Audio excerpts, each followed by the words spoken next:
C'est le moment de retrouver Manon Rhéaume pour sa chronique hebdomadaire. Bonsoir, Manon. Bonsoir. Manon, on va parler de quelques sujets d'actualité dans la Ligue nationale de hockey. Mais d'abord, on va revenir sur les deux matchs de la série Rivalité Canada-États-Unis en fin de semaine au hockey féminin. Je ne sais pas si c'est un avant-goût de ce qui s'en vient aux Jeux olympiques, mais là, les Américaines ont vraiment dominé les Canadiennes. Dis-moi que ça ne sera pas comme ça dans quelques mois aux Jeux olympiques en Italie. Bien, c'est juste les deux premières parties entre les deux équipes. C'est un petit peu différent cette année, le fait qu'ils ont la Ligue professionnelle puis les Olympiques en février. Ils jouent seulement 4 parties, donc 2 aux États-Unis.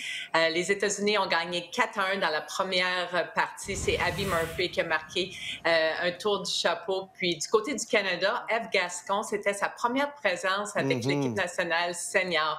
Donc le Canada, on a donné la chance à la jeune gardienne à sa première présence, 22 arrêts sur 26 lancés. Puis la deuxième partie, la victoire des États-Unis encore une fois, 6-1 contre le Canada.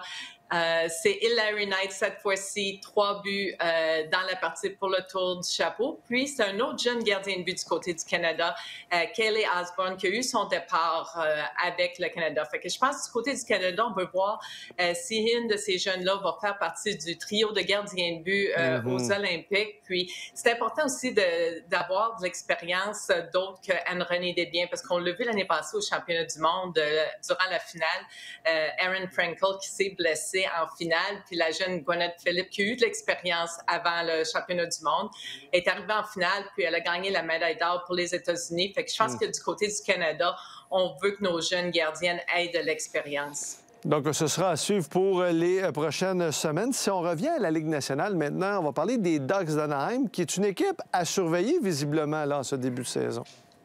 Oui, ils sont en feu présentement, puis en première position de la division Pacifique, deuxième position de la Ligue nationale.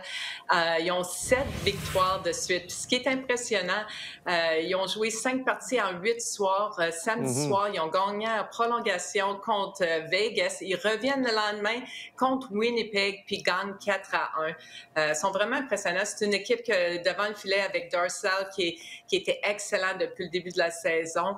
Puis aussi Peter Mrazek qui était très bon en troisième période samedi soir contre Vegas. Mais du côté de Mrazek, ses chiffres sont pas tellement bons, mais il y a quand même 3 victoires parce que les Ducks, depuis le début de la saison, ils ont une moyenne de 4 buts pour par partie, qui est vraiment impressionnant. Ça enlève la pression aux gardiens de but, puis c'est pour ça qu'ils ont beaucoup de succès. Oui, puis avec Léo Carlson et Cutter Gauthier aussi, bien, c'est ça, les jeunes qui aident beaucoup présentement en attaque. Si on parle maintenant des Sharks de San Jose, pour plusieurs équipes, c'était 2 points faciles à aller chercher au classement, mais c'est plus le cas maintenant, là. Non, on aurait dit ça dans les 2 dernières années, mais cette année, oui, ils ont eu un début de saison difficile. Ça a pris du temps avant de gagner leur première partie.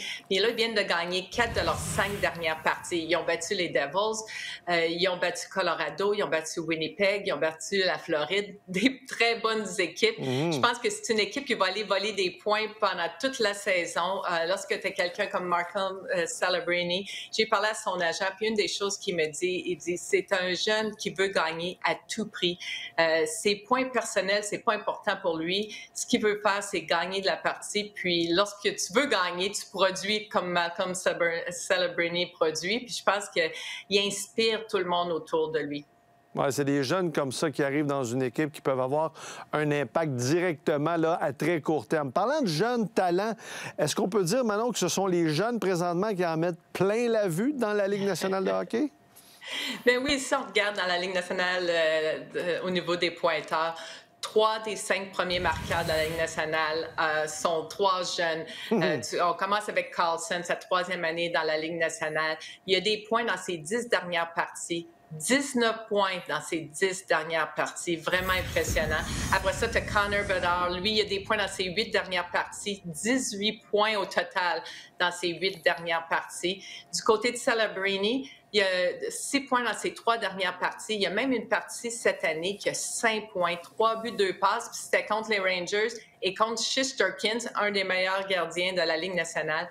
C'est vraiment impressionnant de voir ces jeunes-là. Puis on va voir ces noms-là pendant des années dans une course de pointeurs dans la Ligue nationale. Ouais, on dit que c'est une ligue de jeunes, une ligue rapide. Bien là, on en voit les résultats. Avant de t'entendre pour ton prochain sujet, Manon, on va écouter un extrait de l'entraîneur des Bruins, Marco Sturm, dans le vestiaire, alors que ça allait moins bien. Là, ça va mieux pour les Bruins, mais ça allait pas bien à ce moment-là. On écoute l'extrait, puis on revient tout de suite après. I try to be calm and everything be nice, whatever. Bad now. It has to stop now.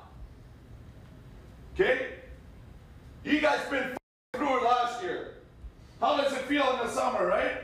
But you can't play an open game like this and then hope you're gonna win. No! You can't! Est-ce que c'est l'effet Marco Sturm? On dirait que depuis ce qui s'est passé ou ce qui a été dit dans le vestiaire, les Bruins ne perdent plus, là. Ça a fait la différence quand tu passes le message comme ça. Je suis contente de l'avoir mis parce que je ne pouvais pas répéter ce qu'il avait dit cette journée-là. Mais du côté de Boston, c'est intéressant leur saison. Ils ont commencé au début de la saison avec une série de victoires. Après ça, ça a été une série de défaites. Puis après la défaite de 7-2 contre Ottawa, c'est là que Marco Sturm a fait son speech après la partie. Puis ça l'a changé. Du côté de Boston, 6 victoires de suite.